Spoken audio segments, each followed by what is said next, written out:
Hey Ryan, how are you? What are you?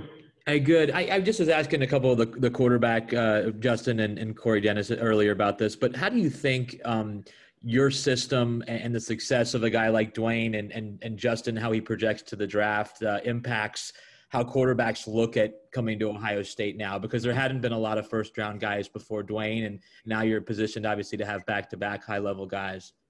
Yeah, I think it's a very very exciting time here to be part of the passing game, and I think that took it as a personal challenge to have that quarterback room be in the Heisman conversation year in and year out. We've had a lot of those here at Ohio State, but certainly a challenge to get guys in drafted in the first round, and that's what Ohio State has a great history of in all positions. And now, the last, couple of years, we've had some really good quarterbacks here. And so I think it's exciting. I think it's an exciting time to be a quarterback, and I think recruits see that. Next up, Jared Smalley with WCMH Channel 4 and Rob Aller on deck. Jared? Hi, Ryan. In watching college football here the past few weeks, we have seen this interesting trend of really traditionally excellent defenses struggle. Just over the past weekend, you look at Alabama and LSU, teams that are phenomenal athletically on defense, have had trouble defending here early on. There's a number of possible explanations, right, with those spring football, some other things that individual schools have gone through with COVID. So there could be a number of explanations. My question is, as you viewed what's happening in college football right now, has it given you any pause, or had you helped you maybe rethink planning defensively as you get ready to play the first game, simplifying things, how you evaluate what's gone on versus how you get your own team ready? Yeah, we've done a lot of that. We've shown clips of different teams, and hopefully we can learn from some things that have happened over the last few weeks in college football, and then in the NFL season so far. And just trying to emphasize those things. There's nothing that takes the place of practicing with pads on and having spring ball in the preseason, but I think having an awareness of it and emphasis on pad level tackling, I think are critically important. There's more to it than just tackling. I think it's guys running to the football and being in great shape and playing on contact strong, but it's all things that we're bringing up on a weekly basis, showing them clips and hopefully learning from what's been out there. And Ryan, in terms of game planning specifically for Nebraska, you found out a little bit later than usual that was going to be your opening opponent. How did you go about developing a game plan then, and how far are you now into a game plan where you're a little more than a week out? Yeah, we've been really focused on us, but we have been watching them when we can. Had a good off day yesterday, and we're able to spend a bunch of time on Nebraska. But so much of it is making sure that our guys are fundamentally sound right now. We're still having a bunch of good on good this week, mixing in some of the Nebraska, so it's a little bit of a hybrid week that way. But yeah, so to answer your question, we didn't have as much time as we typically would in the off season to go ahead and study somebody.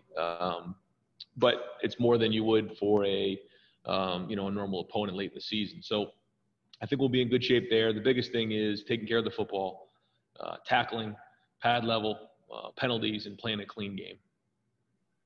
Thanks, Ryan. Yep. Next up, Rob Aller with the Columbus Dispatch and Mitch Stacy on deck. Rob? Hey, Ryan. Sort of variation on both those themes. Do you change your game plan? Would you possibly change your game plan based on defense being a little weaker?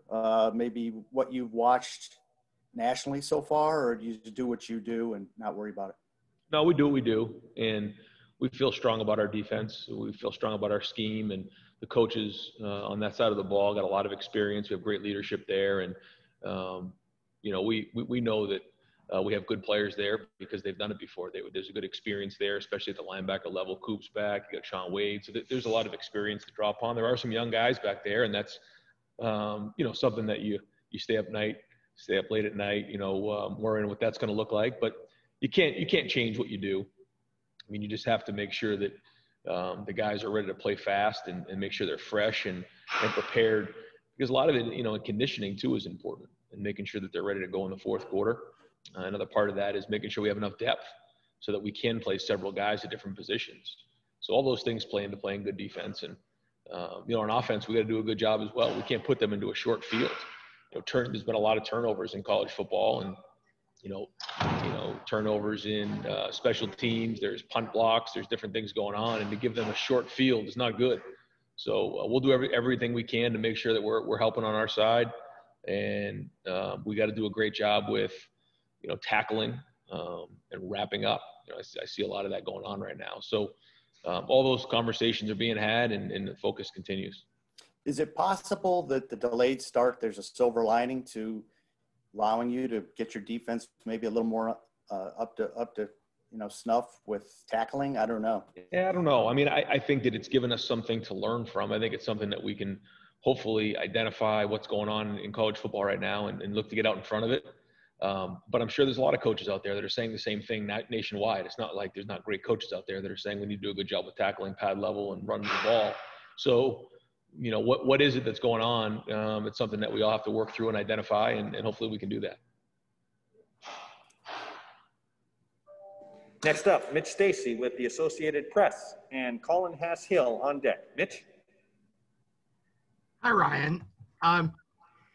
This has been a very unique situation in that you've gotten to spend so much extra time with your starting quarterback.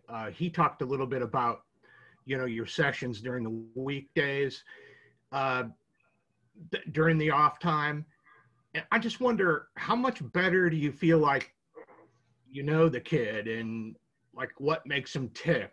And, what's the value in that as far as your relationship between the two of you goes? That's a good question. I think there's a lot of value to it. It's one thing to see what goes on in the field, but this time has allowed us to spend a little more time together, and I get a chance to learn more about what does make him tick, what he's picking up in meetings, and then what he's able to take to the field, and the strengths, his weaknesses, the things that fire him up and motivate him. So yeah, there's a lot there, and he's a special young man that I've really grown very close to, and think the world of him, and I'm just so happy that he's going to have an opportunity to play this season. Do you feel like you know him a lot better than you knew him last year? I don't know about a lot, but yeah, the more you're around each other and the more time you spend, certainly that relationship gets stronger and stronger. So yeah, I would say significantly better than last year, and it'll continue to grow throughout the season. Thank you, Ryan. Yep. Next up, Colin Hass-Hill with 11 Warriors and Bill Rabinowitz on deck. Colin? Ryan, Justin was just sitting here talking about how he wants to be the best quarterback in the country. And I know you guys have a talented wide receiver room. You guys have multiple running backs, a good offensive line. I think there's a sense from the outside that you guys have a chance to be really special on offense. So I was just wondering, do you get that sense when you're with the offensive players and coaches in the building, and how do you make sure that you maximize all these guys that you have offensively? Well, the first thing is you can't be selfish, because we do have different playmakers, and you can't get too far ahead of yourself. You start thinking big like that, you'll get knocked out in the first round. So we have to make sure we're doing all the little things, not the flashy things, really well. The big things will come, the big plays will come, but we have got to take care of the football, whether it's the quarterback, the running back, the receivers, the tight ends, whoever's touching the football. That ball has to be secure. Nothing matters. Talent doesn't matter. Speed doesn't matter. Experience doesn't matter if you turn the football over. So we cannot do that. The second thing is, we have to play with toughness. The offensive line has to win the line of scrimmage. We have got to run with our pads down. We have to block on the perimeter. And then the last thing is we got to play smart. We can't play, behind the sticks in terms of penalties or anything like that. And that has got to be our focus. It can't be anything else. Big plays will come because we do have some talent, but none of that matters if we don't take care of those first three things. And that's all we're focused on right now. It's going to be reemphasized today. And we just got to focus on that as we roll into the 24th. Then I just wanted to ask specifically about quarterback coaching. How are you guys right now splitting up that on a day-to-day basis with what you're doing and what Corey's doing? Yeah, Corey meets with the quarterbacks regularly, and every once in a while I'll grab Justin or one of the quarterbacks and spend some time with them. The one thing in that room is that, Justin's been here for a year. Gunner's been here for a year. So those guys, their learning level is a little bit different than the two freshmen. So there are times where we'll split up the work a little bit just because they're at different levels. But most of the time they're with Corey. Thanks. Next up, Bill Rabinowitz with the Columbus Dispatch and Doug Lesmerises on deck. Bill? Hi, Ryan. Jordan Fuller was such a reliable guy as your lone safety last year most of the time. How comfortable are you with your safeties this year? I assume you envision playing the same style, and where does that position stand right now? Well, yeah, Jordan was probably the most unsung hero last season. I mean, played really, really well. He did get some recognition, but probably not as much as he deserved. He got everybody in the right calls. He communicated well. He tackled well. He really ran the middle of the field, and so you can see what he's doing in the NFL. I mean, he's doing a great job there. So that was a big void there that we need to get filled. I think that the safeties, Proc and Hook and Bryson Shaw, Lathan Ransom, those guys are all working hard, and they've shown flashes. They've done a good job. Consistency is critical, and as we get into that first game, they just have to play. And it's hard to get a real feel for it until we get out in the field and play that first game. But they have improved. Kerry's doing a great job with them. They've shown flashes, and they're really striving this week to be a little more consistent. But overall, pleased with what we've seen. Is there a leader there? I think, they've all shown good things. We'll kind of see, as we get into the first game. I think the thing that we talk about all the time is that, we try to play as many guys as we can. And if that means playing 3 guys, we play 3 guys. If it means playing 1, we play 1. It's whoever, we think deserves an opportunity to play. And then just like any other position, we'll play multiple guys if they deserve the opportunity based on how they practice. So, we'll kind of see who we think can be game ready going into next week and go from there. You guys tweeted out the thing yesterday about going to vote. Is that something that you've emphasized? How much of a topic of discussion is that? It's something that, Ryan Stamper's done an unbelievable job with our players and our leadership council and our player development, making sure that guys have an opportunity to vote. And I think the guys have done a great job with that. It's something that some of the guys on the team felt really, really strongly about. And so, they're going to have the opportunity to do that. We're able to maybe help with a little bit of getting that done before the 3rd. NCAA is actually not allowing us to practice that day, so we'll have to plan accordingly there. But we've got guys registered here, and Ryan Stamper's done a great job with that. Thanks, Ryan. Yep. Next up, Doug Lesmerises with Cleveland.com and Patrick Murphy on deck. Doug? Ryan, now you have a few more practices under your belt. How have the 4 receivers looked, and do you feel like, do you notice that, the lack of spring practice or what you guys missed during the pandemic, how much is that affecting those 4 young receivers especially? Yeah, it's a great question. I think there's 2 things. I think one, I've been pleased with how they run routes, learn the plays, learn the intricacies of the position. I think the thing that's hurt is not being in pads because playing the position is different when you have pads on. And we won't really know until they catch the ball and get hit and tackled in a game on a consistent basis. And that's the biggest thing that keeps you up at night. But at the end of the day, I think they have talent. They've improved. They've shown that they care about doing things the right way. They've spent a lot of time with Coach Hartline and making sure that they're where they need to be when they need to be there. They've all shown that they want to take care of the football, and they've all made big plays. So we'll see. I wish we had more time with pads on with them, but it's time to go. And we'll work harder this week to keep, challenge them in that area. But again, if we block and we take care of the football, we're going to have a great season with those guys out there. But that's the thing you just don't know until you play in a real game. What's your sense at the moment of how that? Oh, go ahead. Can I ask one quick follow-up? What's your sense at the moment of how a 6-man receiver rotation might shake out?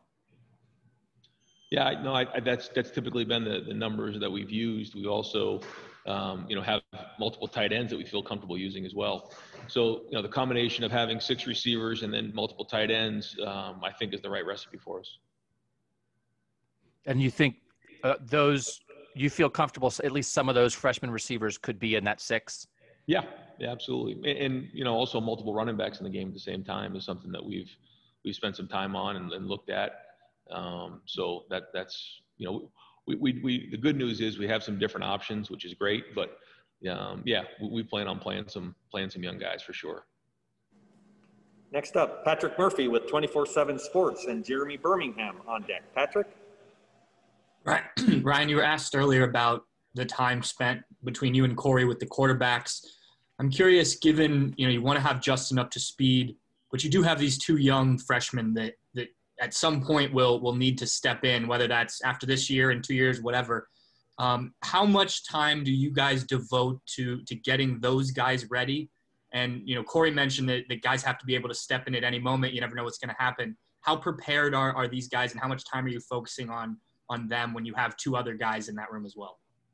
We spend just as much time as any other position in making sure those guys are ready to go. And there's been a lot of meeting time because that's really what we've had the most of between last March and now. But the thing you just can't replicate are the reps, and certainly the team reps and the reps with pads on. So, they haven't been meeting, any more than any other quarterback. They've done a decent job of that, of picking up a lot of offense. But until you get them on the field and playing in a real game, you just don't know. We try in the stadium to replicate it as best we can. And anytime you have young quarterbacks out there, you see a lot of stuff that maybe you haven't seen before, and they learn and they grow. So we'll continue to do that on Saturday. That'll be our, 4th time in the stadium, and we just keep growing. But yeah, quarterbacks do, and they probably do the most meeting of all the positions, but they're not doing any more than anybody else. And how is Justin with the guys? We've heard a lot about his leadership, but how does he kind of take them under his wing? He just shows them the way. He shows them the way it's supposed to look in practice, his effort, his attention to detail, the way he shows up every day to work, way he's in the weight room, way he prepares like a pro, takes care of his body. All those things are just a great role model, which is kind of the way it's been here. When I first got here, JT showed the way to Dwayne and Joe, and then they showed the way, to some of the younger guys, and now Justin's doing the same thing. Next up, Jeremy Birmingham with Letterman Row and Tim May on deck. Jeremy?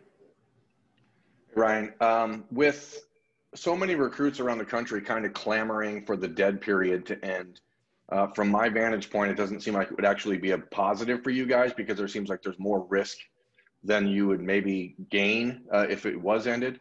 With so few targets left in 21, how are you balancing what those recruits are needing to still get out of the process and what you guys are able to provide with the backdrop of trying to win a national championship? Yeah, it's been difficult for them mostly. I feel really bad for the recruits and their families, and that they haven't been able to, be here. We know what this is, and we've been able to get a good feel for our recruits and their family, and we feel really, really strongly that we have a great fit in this class. But there's just been, some guys that haven't had the opportunity to come spend time in our culture, around our campus, around our players. The cool thing is, I think they communicate with the guys who have been around, and they get a feel for it that way. But I think, when they do get here, they're just going to love it even more. And so there's not much we can do about it. Is it difficult? Sure is. It's hard, but we're making the best of it. It's the same across the board. So it's just like we mentioned with anything else. We just have to handle it better than everybody else, and find that right fit. So, and there's still a couple more spots out there that we're working at and trying to figure out what that is. And hopefully we're able to get guys on campus in January. With that being the case, obviously, you guys are aware of the trend of players kind of organizing their own stuff. What type of safeguards do you guys have in place to make sure when that does happen that you are aware of exactly where they are, when you can talk to them, and that sort of arrangement? Yeah, we just have to stay out of all of that. If we ever hear of anything, we immediately call Justin Cumey in our compliance and make sure that everything's being followed. First off, through an NCAA compliance, protocol, but also because of COVID and other things like that. So we can't really get involved with that, but at the same time, we understand, that some of these guys just want to be a part of this thing. So it's kind of out of our hands, and we just kind of rely on compliance to help us. Next up, Tim May with the Tim May Podcast and Letterman Row, and Stephen Means on deck. Tim? Thank you very much. Brian, for want of another term, as a professor of football, what is it like to have a player who wants to know more, like Justin, who wants to understand thoroughly what you're thinking, et cetera? What is that like, dealing with a player like that? That's typically what you get when you have somebody here for multiple years. The first year, they're trying to learn the offense. They're trying to figure out how to make it work, the ins and the outs. And then when they become fluent in the language, they start to learn the whys. And again, the first year, it's like, what am I doing? The second year, it's usually, why am I doing it? And that's kind of where he's at right now. I think he's trying to figure out, why we do things. And we're getting to the point now where, when he hears a call, he knows what I'm thinking. He knows what Kevin Wilson's thinking. And that's really, really important. And that's when you can take it to the next level. And, again, I wish we had more time to practice on the field over the last couple months, but we're doing a good job. He's doing a great job, and we'll just keep growing from there. But that's the idea. Hey, and one other quickie. When you get ready for a Nebraska right now, are you just looking at stuff from last year? I mean, obviously you have to do that, I would guess, but how just uncertain is it preparing for an opponent which could have changed a lot of things over the season, over the off season? Yeah, I mean, it's the same thing for them, though. They don't have any film on us, and we don't have any film on them. So yeah, it's tricky, and maybe that has to do with some of the stuff that you're seeing across college football. Yeah. But again, it is what it is, and we just have to do a better job of handling it. Thanks, man. Yep. Hey guys, I want to try to get everyone who's got a question for Coach in. So if we could try to limit it to one question now. Next up, Stephen Means with Cleveland.com and Dan Hope on deck. Stephen? Hey Ryan, over the summer, you were kind of one of the first programs in college football to speak out about some of the social justice issues that were going on out in the world. Obviously, some other programs have since followed. Clemson has kind of taken a page out of the NBA's book and allowed players to wear different messages on the back of their jerseys. Have you guys had any conversations about doing anything similar to that, or doing anything at all regarding that issue? Yeah, we have. Again, Ryan Stamper's met with our leadership committee, and we are talking about that right now, about putting something on the back of our helmets. We're going to probably make the final decision on that here by the end of the week.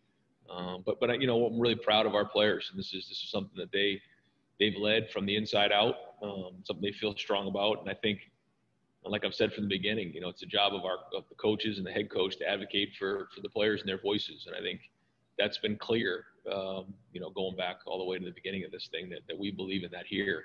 And very, very proud of the way that our guys have handled that. And we all do. We feel like, it matters, the voice of the player, and we'll, continue to support that. Next up, Dan Hope with 11 Warriors and Dave Biddle on deck. Dan? Hey, Ryan. I mean, obviously this has been a really different offseason than what you had last year, but just going into, this second season as a head coach, just what's different, going into this year from where you were last year, and, are there things that still kind of feel the same? Yeah. I mean, the easy thing to say, what's different, you could say everything, but that's not true. Although it seems like it some days. Seems like everything's different, but it's not. It's just the timing's different in terms of not having a typical preseason. The start of the season is different. The schedule is different. But at the end of the day, it comes down to football. And, nothing's changed with that. If you turn the ball over, you got a chance to lose the game. If you don't tackle, you have a chance to lose the game. If you don't win the line of scrimmage, you have a chance to lose the game. You have a lot of penalties, you put yourself at risk. So it's all that hasn't changed. I mean, the game is the game, but it's going to be different. I mean, playing in through the end of December, playing an 8-game schedule, all those things that we all know are very different. And but like we say, at the end of the day, it just still comes down to football. It comes down to leadership. It comes down to the guys, taking ownership of the team and leading from the inside out. And that's that's what it comes down to. And so that part has stayed consistent, and we'll just keep focusing on those things. Next up, Dave Biddle with 24/7 Sports and Tony Girdman on deck. Dave? Hi, Ryan. Is depth at 3-tech defensive tackle your biggest concern right now, personnel-wise? And if not, maybe what is? Yeah, I would say, probably the inside tackles are the biggest concern in terms of depth. I think everywhere else you got pretty good depth across the board. But hopefully we can get a few of those guys back here and then kind of go. The good news is, you have some really good bodies in that room. Even though there more defensive ends available. So there's different things we can do, different looks we can give, different fronts. And so, we'll solve the problem, but it's definitely a group that has to step up and has to create depth. Thank you. Mm-hmm. Next up, Tony Girdman with Buckeye Scoop and Bill Landis on deck. Tony? Ryan, when you're just by yourself or with your offensive staff, how much does everything Justin Fields can do, how much does that challenge you as a coach, as a play caller, as a coordinator to maximize him and not just rely on what you guys have done in the past? Yeah, no, that's a great question, but that's something we focus on all the time. I do think part of this off season and the key to being successful is that, there's been so much time to, study different schemes, look at different people, look at the way they attack people, is not overwhelming the players with plays, is finding the right ones that do fit our personnel. I think that's really important, and I think that's one of those things that we have to be right on. Because what happens is you can run too many plays and it just gets crazy, or too many defenses. And so finding the right ones for the guys that you have on the team currently is as important now as it's ever been. Thank you. Next up, Bill Landis with The Athletic and Clay Hall on deck. Bill? Hey, Ryan, do you guys have any clarity at right tackle right now in terms of who the starter will be? And just sort of in general, what have you thought of Nick and Paris going through this camp? No, they're doing great. They're both doing great. They'll both play. I don't know. You just don't know until you get into the game week. I would say that Nick right now is taking most of the reps with the ones. He looks really strong, has had a really good camp. We're going to play multiple guys, and it just matters, coming into next week, when Stud and I sit down and figure out, all right, well, who are the guys that are going to play in the game? We figure that out and we try to figure out the rep count and go from there. But both of those guys will play. And I would say that I'm very impressed with the way Nick had an unbelievable offseason. He's had a really good preseason, and I think he's going to have a heck of a year. Thanks. Next up, Clay Hall, WSYX TV, and Nathan Baird on deck. Clay? Hey, Ryan, when I hear you talk about pad level and take care of the ball, it seems like it's the message of be brilliant at the basics. And I'm reminded of, I think, of a sign that used to hang in the halls of Channel 6. Is that grown out of watching this first 4, 5, 6 weeks and the upsets that have occurred? Yeah. I mean, that's something we always talk about. But watching these games, it certainly makes you reemphasize as a coach those like you said, the basic things. So, yeah, I mean, it would always be an emphasis, but it's a little bit more of a, shining light on those things based on, kind of what we've seen, what we've learned for the first few weeks. Thanks. Next up, Nathan Baird with Cleveland.com and Austin Ward on deck. Nathan? Hey, Ryan, can you sort of compare and contrast how you see Justin Fields reacting and processing to disappointments or failures or losses like what you ended last season with compared to just other great quarterbacks that you've worked with? One thing about Justin is he doesn't get rattled. He is very composed, doesn't get too high, doesn't get too low, but he's driven and his fire runs really hot inside. He's very, very competitive. I know leaving that field last year just fueled his fire, and that's really what's motivated him this whole off season. He's not the only one. I know there's a couple other guys out there, Chris Olave, Jonathan Cooper, just a bunch of guys out there, Tough Borland, Pete Warner. There's some guys out there, Josh Myers, that just it didn't sit well with them the way the season ended. So they've handled things the right way. They had a great off season. We came back. We had a really great winter workouts. Mick put together a great program, and going into spring season, we're ready to roll. And then we had to kind of spend, all of the spring and most of a good portion of the summer apart from each other. And so the motivation had to come from within. And I thought Justin did a great job of that. His body putting the work in, and hopefully all that pays off for us when we get going on the 24th, because I'm really proud of the way those guys have worked hard, and a lot of it has been on their own. Next up, Austin Ward, Letterman Row with Joey Kaufman on deck. Austin? Ryan, I know that you've built a culture where the competition never stops, but in terms of having a plan for October 24th and who all is going to play, you've touched a little bit on right tackle, 3 technique, and safety. How many positions do you really feel like maybe going into this weekend and that last time in the horseshoe that you're not 100% certain about how it'll shake out?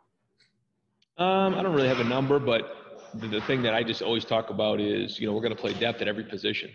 So whether it's Sean Wade playing corner, he's not going to play every snap. Whether it's Master Teague playing tailback, he's not going to play every snap. Justin Fields will, but that's about it. Our tight ends, we're going to roll guys. And really the decision we make is, you think about, even the last couple of years here at wide receiver, we had great players, Terry McLaurin, Paris Campbell, Johnny Dixon. I mean, you go through the list of guys, and they all played. We rolled guys. Guys on the defensive line rolled. There were times last year with Devon Hamilton took 23 snaps in a game of 60, 70 snaps. So we constantly roll guys, and the question really becomes: is he game ready? Do we feel confident putting him in the game? If we do, then we're going to play depth. If we don't, then that's harder. And so that's where the depth is critically important, especially this season with all the unknowns, with the virus and all the things that can come down the road. So, anyways, to answer your question, I mean, that's something we're still talking about. Who are the guys who are game ready? And there are some guys who are game ready right now, but there's still a good portion that aren't. And that's why this week is going to be a really strong week for us. The last couple of questioners. First, Joey Kaufman with the Columbus Dispatch and Brendan Gulick on deck. Joey?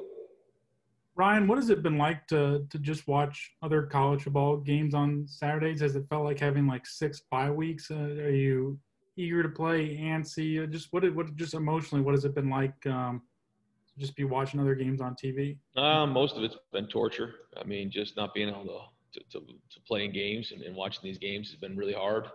There has been a part of it that I've actually enjoyed, but for the most part, it's been hard. And I just want to be playing. Just want to get these guys on the field and get rolling. And there's been some beautiful Saturdays, and I just kind of sometimes I'll be at my son's youth game or watching a game on TV thinking to myself, it's just amazing that it's the end of September, early October, and we're not playing. But again, you accept it, and you focus on getting the guys better because, we're, I guess, 11 days away now. So it's here, it's on us, and that's the focus. Just as a quick follow-up, is there anything about this team that you are excited about to see that we haven't asked about, or just a particular something you look forward to? No, just getting out there and see what kind of team we have. I think that's the key. And I think I mentioned this last year, the journey starts and you don't know where that journey is going to take you. But every year is different. Every group is different, and it's not going to be perfect. Just not, and I know we all have high hopes, but it's going to start with one play. It's going to start with one drive, and then it's going to start with one game, and it's going to go from there. And that journey we're going to take is going to be a process. And that's the fun part. That's what's great about college football, and figuring that out, and what are the right pieces, and what are the right things that motivates our guys, and that's going to be the fun part. And final question for today comes from Brendan Gulick with Buckeyes Now on Sports Illustrated. Brendan? Hey, Coach. Thanks for your time this afternoon. Hey, we had a chance to talk with Corey Dennis for a little bit earlier. And I realize he's been on your staff for a couple of years, but obviously it certainly seems like he's in a more important role now. Can you tell us what his best value to you is, and maybe what his best asset is? Yeah, he's got a lot of assets, and he has a lot of value here. First off, he's very loyal. He grew up in this world. His dad was a coach. His dad was an AD. He understands football. And he, first off, believes in what we believe in here. I think that's really important. He's really sharp. He connects well with the players. And, because of all those things, I mean, he's of a lot of value to all of us here. And I think, his recruiting, he's got a bright future ahead of him. And so, we're very pleased with what Corey's done so far and excited to see where it goes. Great. Coach, thank you so much for your time today with our media. Thank you. Coach, have a great afternoon and an excellent practice, and we'll see you next week.